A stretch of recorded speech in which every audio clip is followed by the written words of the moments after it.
नमस्कार, मी राजाराम लोखंडे. आज आपण या व्हिडिओच्या माध्यमातून अ, हळद लागवडीपूर्वी आपण जमीन कशा पद्धतीने तयार करायची, त्या जमिनीमध्ये शेणखत कशा पद्धतीने टाकायचा याची आपण माहिती समजून घेणार आहोत. सर्वप्रथम आपला हा जो प्लॉट आहे आता, तर जून 2026 मध्ये या ठिकाणी आपण हळद लागवड करणार आहोत.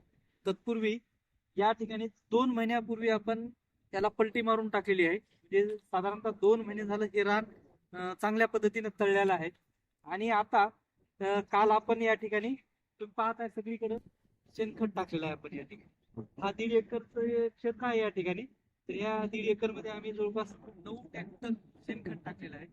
तर सगळ्यात महत्वाचं म्हणजे आपल्याला माहिती आहे, हळद हे कंदवर्गीय पीक आहे आणि खदाड पीक आहे. म्हणजे याला जमिनीतून खाद्य भरपूर लागतं. त्यामुळं आपल्याला माहिती आहे, जर आपण 1 क्विंटल ओली हळद लावली असेल तर त्या ठिकाणी तिची ओली हळद त्यानंतर 2 महिने वाढ झाल्यानंतर त्या जमिनीतून आपल्या 1 क्विंटल लागवडीनंतर 20 क्विंटल ओली हळद निघते 1 क्विंटलला. म्हणजे साधारणतः ते 20 पट वाढतं. तर 20 पट वजन इन्क्रीज करण्यासाठी, वाढवण्यासाठी आपल्याला तितकंच त्याला मोठ्या प्रमाणामध्ये खाद्य पण द्यावं लागतं. तर खाद्य आपल्याला माहितीये, एवढं खाद्य 20 पट वाढवायचं जर म्हटलं तर आपण रासायनिक खतांच्या भरोश्यावर बसून जमत नाही. तर त्यासाठी आपण पूर्णतः रासायनिक खतावर पण अवलंबून राहू शकत नाहीत आणि पूर्णतः सेंद्रिय पदार्थावर पण अवलंबून राहू शकत नाहीत. तर या दोन्हीचा सुवर्ण मध्य आपण ज्यावेळेस साधू ना, तर त्याच वेळेस आपल्या हळदीचं उत्पादन चांगल्या पद्धतीनं आणि भरघोस उत्पादन आपल्याला उत्पादन येतं. तर या आपण क्षेत्रामध्ये ही जवळपास 2 ट्रॅक्टर या ठिकाणी शेणखत टाकलं आहे. आणि शेणखत कशा पद्धतीने टाकायचा याची आपण आज सविस्तर माहिती बघूया. तुम्ही पाहताय, हा 2 वर्ष झालं शेणखत कुजलेला आहे आणि या ठिकाणी तुम्ही बघता एकदम लाल सुरू झालेला आहे. आणि याला कुजवल्यानंतर आपण या ठिकाणी आणलेला आहे. तर हळदीच्या रानामध्ये शेणखत ज्यावेळी टाकतोय, त्याच्यात सगळ्यात पहिल्यांदा जी काळजी घ्यायची असते, हा शेणखत आपण टाकताना हा शेणखत पाहणं गरजेचं आहे.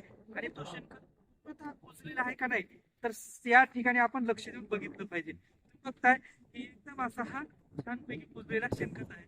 आणि शेणखत हळदीला आपल्याला लागवडी नंतर त्याला बोंबी आणि इतर बुरशीचा करप्याचा प्रादुर्भाव होण्याची शक्यता जास्त असते. म्हणून शेणखत हा तुम्ही कधी कुजलेला टाका. आणि शेणखत टाकताना याची कशा पद्धतीने काळजी घ्यायची, तर ज्यावेळेस आपण पलटी मारतो, पलटी मारल्यानंतर पलटी मारल्यानंतर 2 महिने रान तळलं की आपण अशा पद्धतीनं ट्रॅक्टरला ढिगं टाकून द्यायचं. आणि त्या ठिकाणी साह्याने या ठिकाणी याला समान अंतरावर सगळीकडे समान पद्धतीने पसरून घेणार आहोत. आणि ही एक पद्धत आहे. आणि दुसरी पद्धत असं आहे की आपण नंतर हळद लागवड केल्यानंतर डायरेक्ट आपण बेडवर पण टाकू शकतो. तर जेणेकरून ती पद्धत आपल्याला एक तर खत कमी लागतो आणि डायरेक्ट हळदीच्या मुळांनाच या सेंद्रिय पदार्थाचा पुरवठा होतो. म्हणून जर तुमच्याकडे माणसांची उपलब्धता असेल, कामगारांची उपलब्धता असेल, तर तुम्ही नक्की बेडवर पण हा शेणखत पूर्णतः कुजलेला टाकू शकता. आणि दुसरी गोष्ट आहे, शेणखतामध्ये जर तुम्हाला अगोदर जर शेणखत टाकण्याच्या अगोदर तुम्ही जर एखाद्या लिंबाच्या झाडाखाली, एखाद्या सावलीमध्ये याच्यावर पाणी टाकून विविध बुरशीची प्रक्रिया जर केली, जी जैविक बुरशी आहे ट्रायकोडर्मा जर याच्यावर टाकलं तुम्ही, आणखी याच्यामध्ये असणारा ज्या अपायकारक बुरशी आहे त्या बुरशींचा नाश होतो. आणि हळदीसाठी त्याला एकदम चांगल्या पद्धतीचं होतं. आणि जैविकरित्या बुरशीचं आपण जे नियंत्रण आहे ते आपण ट्रायकोडर्मा या बुरशीच्या टाकून आपण नियंत्रित करू शकतो.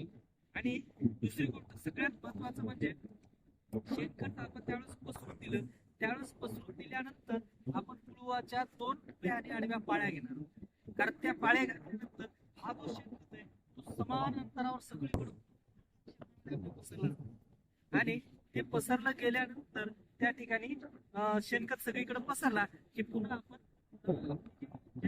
लागवडीसाठी तयार होणार आहे. तर अशा पद्धतीनं शेणखत या ठिकाणी टाकणं गरजेचं आहे, जेणेकरून हळदीच्या उत्पादनामध्ये आपल्याला भरघोस वाढ होणार आहे.